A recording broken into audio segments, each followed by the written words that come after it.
Monday on an all-new Dr. Phil. What do you think she should do?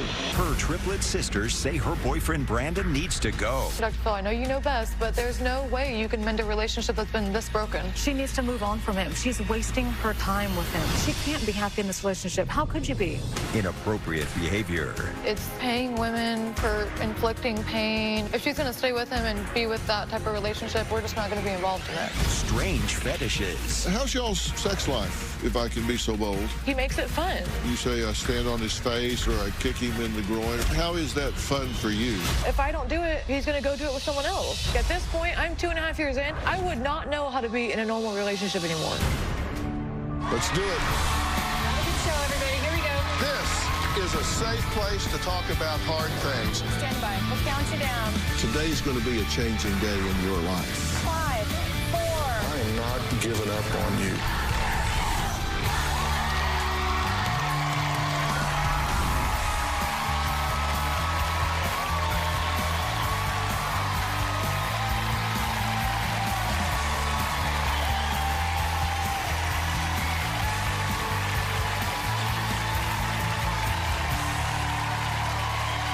Yesterday, I sat down with triplets Jessica, Kelly, and Lindsay's boyfriend of 2.5 years, Brandon. Now, Lindsay's sisters said Brandon was bad news after Lindsay discovered a bizarre double life that included a secret bank account he used to pay women to stomp and kick him with expensive designer shoes. You heard me right. Or if that didn't give him enough sexual satisfaction, he would have women key his car or actually run him over with their cars. Now, Lindsay wrote to me asking if Brandon could be fixed and felt caught between her concerned sisters and the man she said she loved. Take a look. Jessica and Kelly are my sisters. We're triplets. We're extremely close. My sisters and I are not only triplets, but we were born from the same egg. For people that aren't a twin or a triplet, they may not understand, but I feel like a triplet bond is different. We're best friends. Yeah, we're best friends. Lindsay and Brandon were always happy, but all that changed about a year ago. Lindsay did show me one of the videos. It's him and a girl out in the middle of the woods, and this girl's like stepping on his chest. Brandon wants the best of both worlds, a romantic and sensual relationship with me, and he wants to have women on the side to fulfill these urges that he has. I do feel that Lindsay should just move on in her relationship, and that involves leaving Brandon. The two of you are very concerned about what's going on with your sister, right? Absolutely. And this is your designer purse and your designer shoes. And Brandon had a girl damage these, and he says that's part of his fetish. He had a woman damage the bag, light it on fire, and burn it. Kelly, what do you think about this? I think it's crazy. You hate to think she's lying. Until she showed me the stuff, that's when I believed it. What kinds of things has he asked you to do that were outside your comfort zone? Kick him in the face, of course. Kick him, you know. Kick him in the groin. If this is what he likes, I'm gonna try and please him. My relationship with the triplets is extremely complicated. Lindsay's known about my sexual tendencies since the beginning of our relationship. Lindsay was willing to experiment with me with things that I had paid other women to do. I've never physically cheated on Lindsay with any of these women. Physical pain is really what turns me on. You actually paid the woman to run over you with a car. It's slow, man. My is definitely done. What was your immediate reaction to that? That was a bad idea. If it's such a bad idea, why are you asking me to do it then? But have we ever done it? No, because I know boundaries. If for him that's what is sexual and he does that with somebody other than you, then that's cheating. I'm glad somebody else is saying it. It's just because it comes from your mouth, Dr. Phil, and not mine, it's different. But we've told her this 100 times. You say that you don't like talking to Lindsay's sisters. Why not? It's not that I don't want to talk to them. It's I don't like facing the reality of what this is. What is this? So I'm here hoping you could help me find out. You took a woman to y'all's father's shop. When he's in the hospital dying of cancer. And film her destroying his record collection. You become sexually aroused. sexually aroused, no. He filmed it so he could watch it later. Now, how many times have you watched that video? He didn't get a chance to. I deleted everything off of his phone. At what point is he likely to decide what kind of rush it would be to have somebody beat out of you? He already wanted someone to key her vehicle, so it's already getting into her. She knew where I lived, so I didn't feel safe at my own apartment anymore. So he's destroying your stuff one step away from you. Brandon, how do you justify that? It's selfish, but I don't have an excuse for it. I can't justify it. I can't. Now, I've made a distinction here between fetish behavior, which can be agreed upon within a relationship between a couple, and other behavior that goes outside the relationship that has nothing to do with the fetish. It's just simply exploitation, victimization, and cheating. And there seems to be an attempt to ball all of these together when they are distinctly separate and apart. Now, you guys have been hearing me talk about this. What do you think about what I'm saying, and what do you think about this conversation so far? I mean, obviously we agree with what you say. I mean, we've tried to discuss it with actually probably both of them in the past, but it's just getting through to my sister when she continues to condone this behavior and continues to enable this behavior. That's what's frustrating for us. But then a week later, she'll come call us crying and say, oh, he did this again. And honestly, I'm tired of hearing about it. So if she's going to stay with him and be with that type of relationship and that's what she wants for her future, then go on, have at it. But we're just not going to be involved in it. All right. How do you feel, Kelly? I feel like they had a good relationship, and Lindsay thinks they had a good relationship, but she never knew they didn't have a good relationship until she found all this out. So she loved Brandon, and she loves Brandon currently, but I think she loves the idea of who he was in their relationship before she ever knew anything. Uh-huh. What do you think she should do? You know her. You know what her coping reservoirs are. You know what she's able to deal with. You know what her vision for a life is. Exactly. I've told her 1,000 times, she's a strong woman. She's beautiful. She's young. She has the rest of her life ahead of her. She needs to move on from him. She's wasting her time with him, literally. Wasting the time she has on this relationship where she can't be happy in this relationship. How could you be? Well, it's not only that. It's like, how do you, even if this was to get mended, and I pray you get some help, Brandon, and you, Lindsay, because you need some help as well. For sure. But even if this does get mended and somehow they're able to come back together and get back on track, how will you ever be able to trust this person again? How will you ever be able to not fear that he's going out and doing this stuff when he says he's going to the grocery store or something? Like, how will you ever be able to truly not have to worry about looking through his phone or getting on his computer or looking at his bank statements and seeing who he sent money to or what websites he's gotten on? That's what I fear. There's, to me, and trust me, Dr. Phil, I know you know best, but there's no way you can mend a relationship that's been this broken. Mm-hmm. You just think that this is a bridge too far. There's just no coming back from this. Mm-hmm. And maybe her and I know too much, and that's also an issue as well. But I don't. Now I know what I know, I don't feel there's a way to turn around. And what do you know that we haven't talked about yet? I mean, let's just get it all on the table here. How's y'all's sex life, if I can be so bold? It's 80-20. I do 80% of the things he wants to do. He does 20% of what I want to do. When you say it out loud like that, that doesn't sound like a good relationship. And later, I cannot control. That's why I don't believe you. Well, this is why I'm here. I want to do whatever it takes because I want to stop. From 2006 to 2010, I was in the Marines. I was injured in Iraq when our vehicle rolled over. My right arm was crushed and paralyzed. A couple years ago, I had a surgery. They were able to get 80% use back in my arm. After my injury, I was just numb all over, and pain made me feel alive. It's not a correlation from my injury to this addiction. I've had it before, but since the injury, pushing my limits and trying to take more has become the norm, and that's what scares me. I don't feel like that's a reason to go out and do these things with other women. That's not an excuse for his actions or for him to lie to me. We've been talking with Lindsay, her boyfriend of 2.5 years, Brandon, and her triplet sisters, Kelly and Jessica, who say they're tired of hearing Brandon's excuses for acting inappropriately with other women. What has Lindsay told you that we haven't brought up yet? I mean, let's just, we've opened this can, let's eat the whole thing.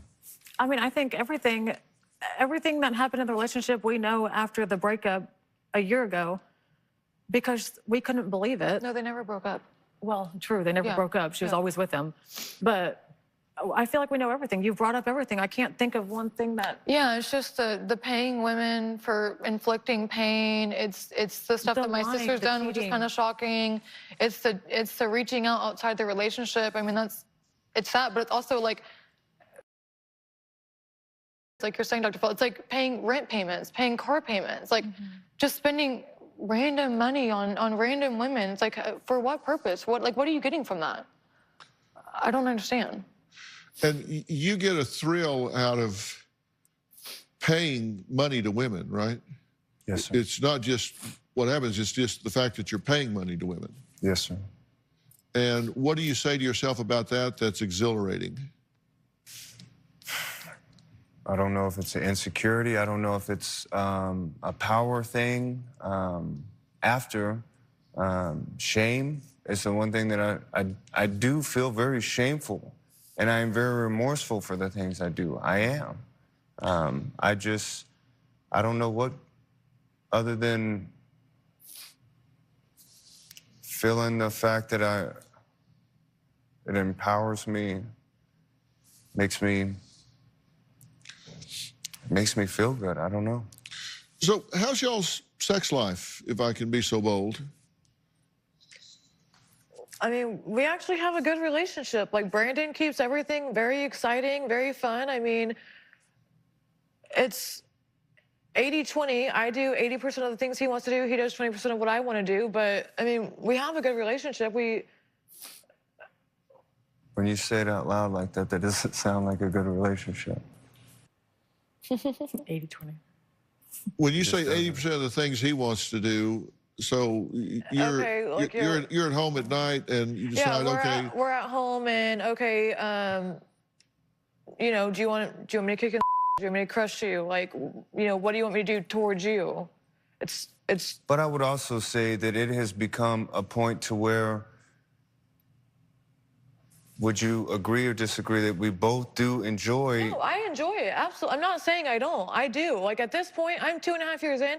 I would not know how to be in a normal relationship anymore. It's just the truth. I wouldn't. But there's also things that you like that. You know, I mean, what he does to me, I enjoy, but it's 20% of the time. I mean, we have a different relationship. It's not, you know, normal, but it works for us, and Brandon always keeps everything exciting. I mean, it's not like I'm like, oh God, I have to do this again. It's like, okay, yeah, like he makes it fun. And how is that fun for you? I mean, you say I stand on his face, or I stand on his throat, or I kick him in the groin, or whatever. How is, over 2.5 years, how has that become fun for you? How have you changed that perceptually in your mind? Because it wasn't at first, right? No, I mean, at first I was like, are you sure? Like, I don't really want to do this, you know? But then it's like, if I don't do it, he's going to go do it with someone else. So I don't want that to happen either. He does that anyways, Lindsay. It's not like he's saving it for you. He hasn't met with anyone in over a year, but... What? He hasn't physically met with anyone in over a year. But he's texted and talked. I know. Are you kidding me? Don't try and make him look good when he's still doing it. I'm not going to take any validation, or I'm not going to try to, hey, attaboy, because there's none here to have. I hope more than anything that you are not only enjoying this just because it is something for me. If that is the case, that's not enough for you. It's not. And it will never be. And I can't honestly say that I want that for you. I don't. Well, that's why I'm asking, what is in this for you? You said at first you didn't like it. How did this evolve in your experience? Do something for 2.5 years every day. I mean, you get to like it. Like, you just, I don't know. I mean, it's literally all I've done for the past 2.5 years. You just... If it's what you're going to do, you may as well enjoy it. Like, And I do. I enjoy it. And what is the enjoyment you get out of kicking him in the face? Is it because he gets enjoyment and that makes you happy? I don't know. or- I mean, I guess. I don't know. It's not like I'm like, he's like backing away. He's bringing his face to me, like to my He's asking shoe. what your enjoyment is. Why I would know. you I enjoy mean, I don't kicking know. I someone? guess I enjoy it because he enjoys it. But what is your experience at the time, is what I'm asking you. My experience is, you can tell he enjoys it. So I'm like, yes, if this is really what he wants, like I want to please him. Like I want to make him happy. He's my boyfriend and I love him. He Yeah, doesn't has have them. boundaries. He has literally zero. I know that. He's willing to trash your car, your belongings. What makes you think you can't be next?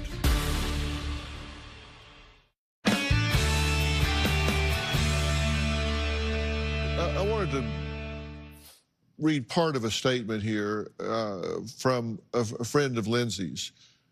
Brandon is not who I thought he was. He uses the fact that he is a disabled Marine injured at war to get people to trust and think he is a good person. He is a manipulator, a pathological liar, and a selfish person. Brandon consistently put down and disrespected Lindsay by calling her names such as bitch and stupid. Lindsay went above and beyond to do everything she could for Brandon. Brandon still went to the extreme with his sexual fetishes, cheating on her with 50+ women. Brandon had someone run over him with her car and ask women to vandalize Lindsay's vehicle. Lindsay will never be able to fully trust Brandon again. Now, that's part of a statement from a friend of yours. 50+ women. You say Well, he hasn't been with anybody in the... She could put herself in that category because she was getting money from Brandon too. I mean, it's like everyone wants to play a victim here, but they're not complaining when they're getting money. Do you see the issue I keep bringing up is boundaries? He doesn't have boundaries. He has literally zero. I know that. And he's willing to trash your car, your belongings. What makes you think you can't be next?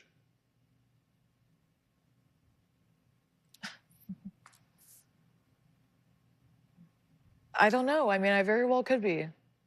Be honest with yourself. You say he hasn't been with anybody else for a year? I don't believe that. Well, in person, he just had someone text him on Saturday on the ride up here. But I mean, why do he's you still believe he hasn't been talking with to these anybody in women. person for a year? Exactly. Good question. Because he told me and I want to trust him. Oh, well, as long as he said he hadn't. Oh, I didn't know that. Okay. That's their relationship, literally. I want to trust that he's like on the right path. That's why I'm here. I want to put this out in the open. I want to do whatever it takes because I Then don't want to go. Why are you telling her you haven't been with anybody in a year? I have not physically met up with women like I had weekly in almost a year. In almost a year. Have I engaged in conversation? Have I sent money? Yes. Not physically met up with these people. And yes, that is a big step for me, and I would love to go further, but I cannot honestly say the next week, next month, that I wouldn't, because I cannot control. I cannot control this. That's why I don't believe you. Well, this is why I'm here. I want to do whatever it takes. Whatever it takes. Well, whatever it takes is being 100% honest and forthcoming. And you're telling me I can't control myself, but yet I have restrained myself for the last year. Which is it? You've restrained yourself for the last year, or you can't control yourself? Those two sentences do not live in the same world. You either can't control yourself or you've controlled yourself for the last year.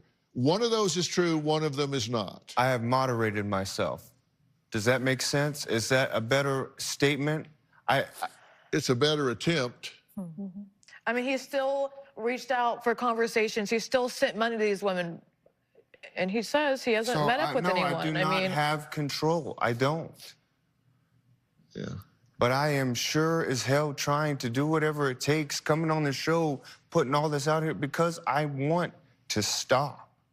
I've gotten really good at running Why do you want from to stop? everything. If this is gratifying to you, why do you want to stop? To what point? I'm going to be 50 years old, still continuing to hurt people, still continuing to lie, still continuing to do things that I know are not right, and I feel shameful later. No, I don't want that. You want to stop lying, but you don't want to stop the fetish. You just want to stop lying. I would love... I don't feel the fetish is a problem. I feel the lying and trying to go about it the way that I have for as long as I can remember, that is the issue. But you fully acknowledge that practicing this fetish behavior with her is not enough. You have to have other women involved, at least up until now. I've never fully been involved with someone like Lindsay, so I've always went elsewhere. I always have. And so I use that as a validation of that's why I'm still doing it. I am fully happy with what Lindsay and I do. Well, based on results, that's not true, because you're reaching out to other women. If you were fully happy with Lindsay, you wouldn't be you wouldn't be facilitating this with other women. I agree. I don't know how to stop. I don't.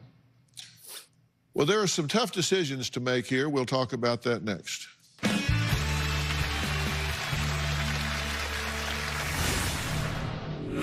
What are you willing to settle for? Is there seriously something wrong with him? Yes, there's seriously something wrong with him. Well, if he gets help, do you feel like it's possible that we move forward?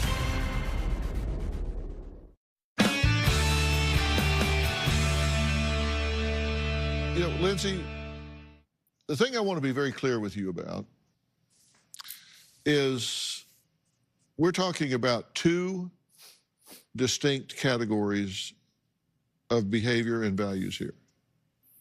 One is the fetish behavior, and that's between the two of you. You're adults, and that's your decision. When it gets to the point where you're having a car run over your arm, then that's not okay.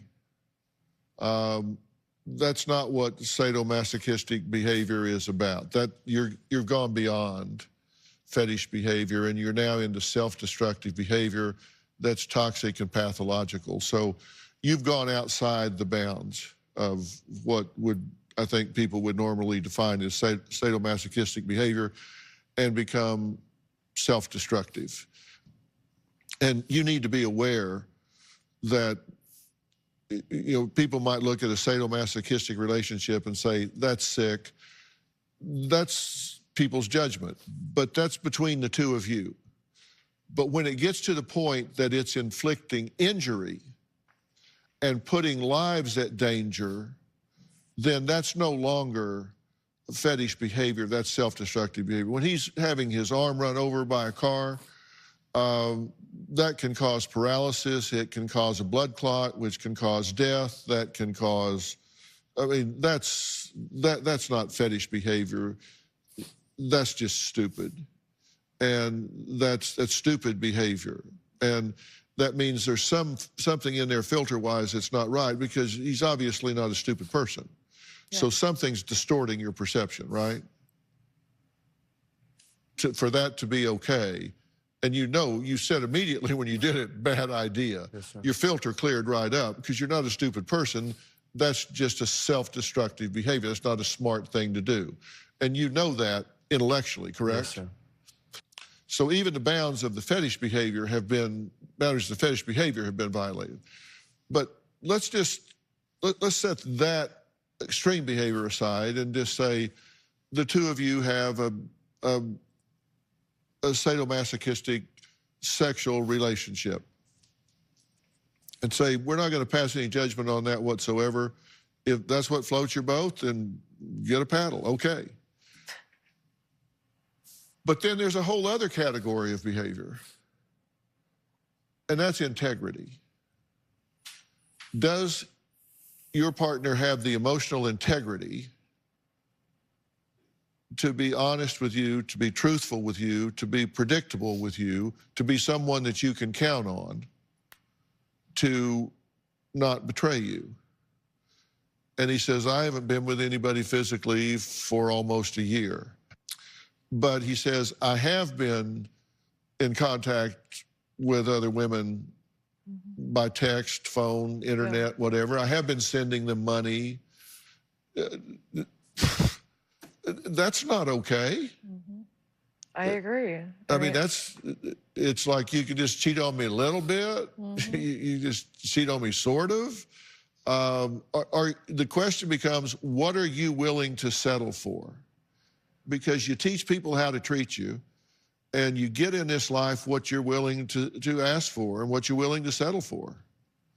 And he clearly needs help. He knows he needs help.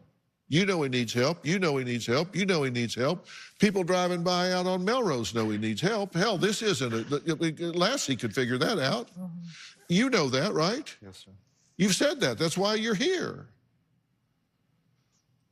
And the question is, do you want to continue to be violated in hopes that he will eventually get that and this relationship will be salvageable? No. And what is your answer to that question? No, that's why we're here. Do you believe this is an addiction, or do you believe it's just him being a man and going after what he wants? Like, is there seriously something wrong with him to where he's doing this? There's seriously something wrong with him. I mean... That's obvious. Really? That's your question? Yeah, because I feel like there's seriously something wrong with him. Okay, so if he gets help, and do you feel like it's possible that we move forward? Like, am I ever going to get this out of the back of my mind? Are we going to be able to be in a relationship happily and not have to constantly worry about this? Well, there's the $64,000 question, and I'm going to answer that right after the break.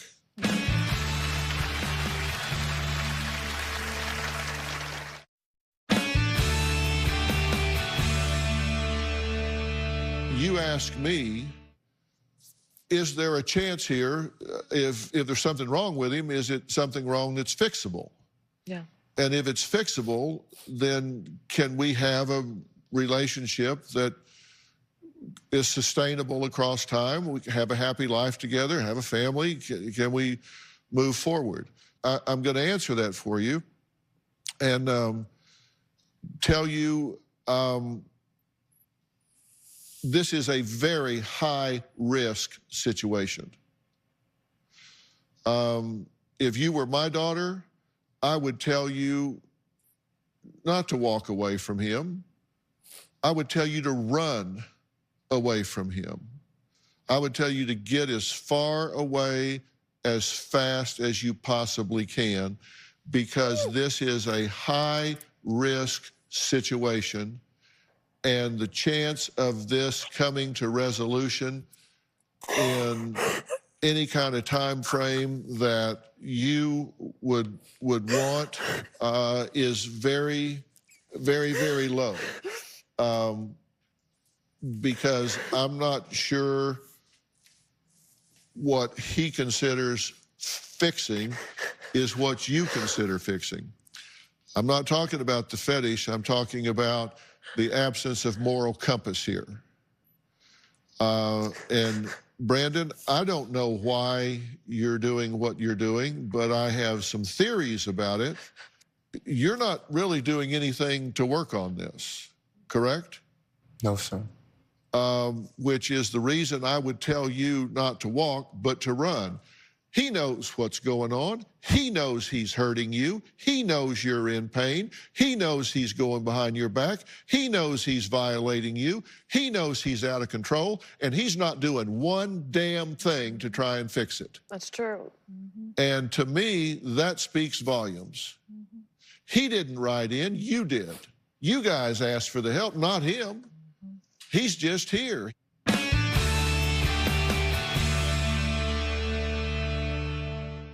Hey everyone, season 19 is underway. If you never made it to Hollywood to be a part of the studio audience, well, now it doesn't matter. If you're in Oklahoma, Georgia, Texas, New Jersey, or anywhere else in the world, now you can be a part of our virtual audience. Go to drphil.com and click on Be Part of the Audience.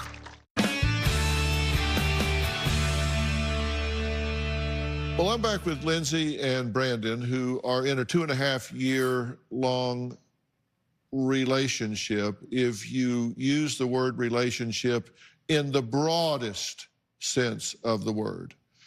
Her triplet sisters, Jessica and Kelly, are here because they're supporting Lindsay. They're concerned about her well-being. They're concerned about what she has been living and what she may be letting herself in for. Brandon is obviously a very intelligent and charming guy, and if you met him and had lunch with him, played a round of golf, hung out with him, you'd think, what a nice guy. But you have some atypical urges, motivations, and proclivities that are invading this relationship. You agree with that characterization? Yes, sir.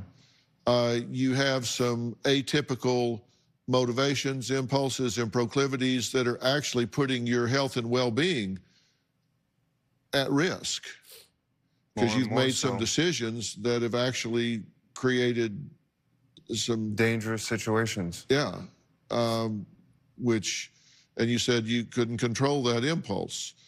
But there are two things I would highly recommend for you, and I'm going to make them available to you. One is you do need professional help.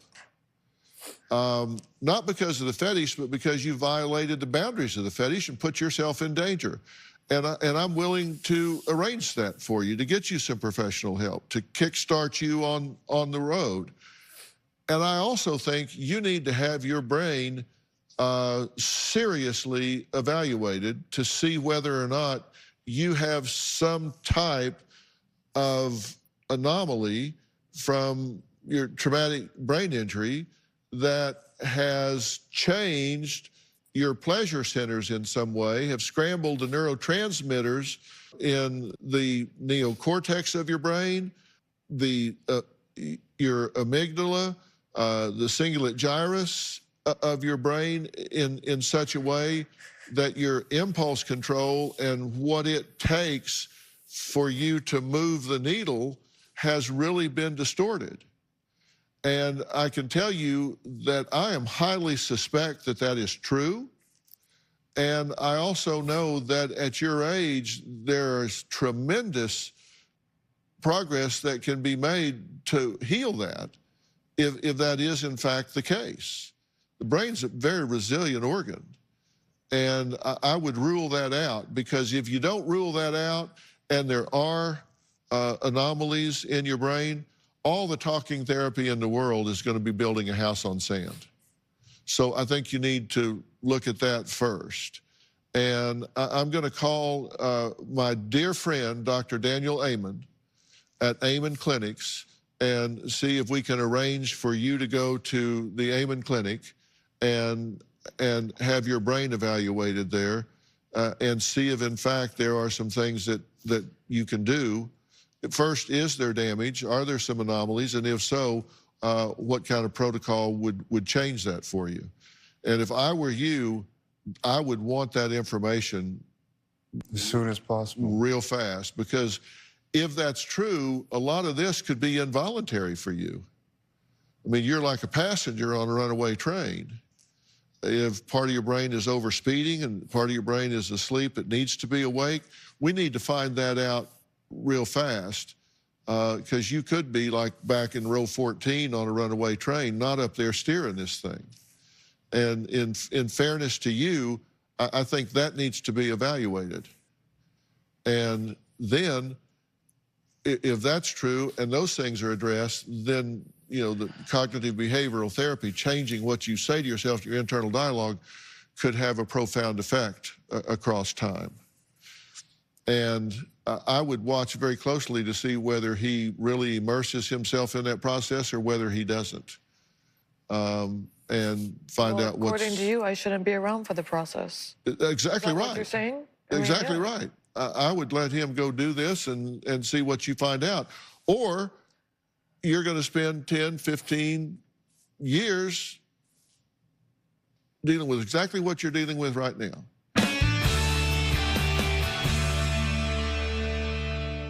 I'm just telling you my opinion.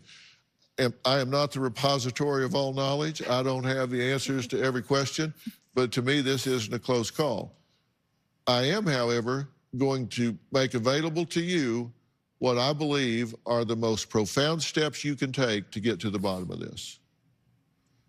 And I appreciate that. I will make that happen straight away. I'm calling your behavior what it is. I'm not talking about you and your worth and value as a human being. I'm labeling your behavior as unacceptable. I'm making no judgment of you as a human being. I'm saying your behavior is out of bounds, unacceptable, lacks integrity, and you should reject it on its face. If he can come back to you and an independent professional can tell you that he's done what he needs to do, then you can reconsider this. Maybe she'll be available then, maybe she won't. But you need to do this first. And if you care about her, you'll go do what you need to do. Have I been clear? Yeah. Have I been clear? Absolutely. Absolutely. I want to thank all of my guests today. And a special thanks to Dr. Daniel Amen and the Amen Clinics for working with Brandon. Amen Clinics are spread across the United States. They have a dozen clinics and do some of the finest work on brain evaluation and rehabilitation in the country. They have one of the biggest databases. They've worked with the NFL. They work with the military. They have one of the largest databases to really get a baseline on brains and then set up the protocols to do the reparative work that's necessary that's around. And I have great respect for Dr. Amen. He's a good friend and one that I respect highly. His current book is The End of Mental Illness. And the title is because he believes that the brain function is what really underlies so much of what we now consider to be psychiatric in nature. I highly recommend it. It's a great read. For more information about today's show, log on to drphil.com. And don't forget to check me out on my social media outlets. I'm always on Facebook talking about these things after the fact, hearing what you guys have to say and chatting it up. You can also find me other places, Twitter and Instagram. That's all for today. Don't forget to tune in to Robin's podcast, I've Got a Secret. We'll see you next time.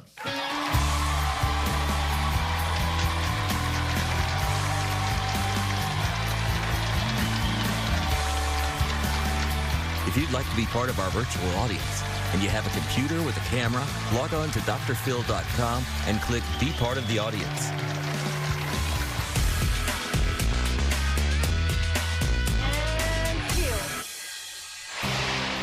It's never fun having to relive mistakes. And then hearing him tell Lindsay to run, not walk away from me is probably one of the hardest things I heard. We came to get Dr. Phil's help. I mean, this was the guy for us and for our situation. I'm happy that she gets direction now from a professional. I'm here at Dr. Amen's office to do a scan to see what might possibly be some of the issues that I might be dealing with. I got a call from the folks at Dr. Phil. They said he wanted me to see you today.